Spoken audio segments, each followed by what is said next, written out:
Qyteti i Vlorës mbytet nga papastërtitë. Problemi tashmë është i njohur nga qytetarët dhe i pasqyruar në televizionin real shpeshherë, ndërkohë që edhe pse fenomeni ka marrë për masa mediatike, asnjë ndërhyrje nuk duket në përmirësim të situatës.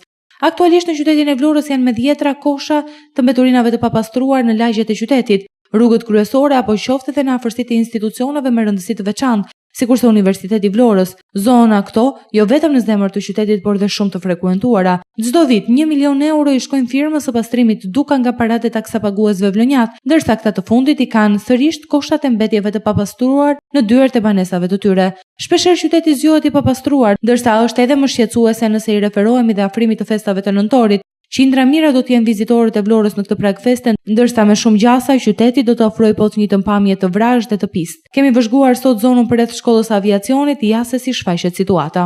Vijon situata problematike për sa i përket pastrimit në qytetin e Vlorës. Ashtu sikurse kemi pasqyruar vazhdimisht në kronikat tona problemore, qyteti ende ngelet i papastruar në shumë zona dhe lagje të tij. E tillë është edhe kjo zonë afërsi të shkollës së aviacionit, që ashtu sikurse keni mundësi të vëreni edhe nga pamjet, shpeshherë kjo zonë nuk pastrohet. E kemi pasqyruar edhe më herët në kronikat tona problemore, ndërkohë shqetësimi vijon të ngelet evident. E tillë nuk është vetëm kjo zonë, por edhe shumë të tjera në qytetin e Vlorës, ku firma e pastrimit, e cila paguhet nga paratë e taksapaguesve vlonjat, nuk bën punën ashtu siç duhet, ndërsa qytetarët përballen çdo ditë me koshet e mbeturinave të papastruara e jo rallëherë edhe rrugët e tilla.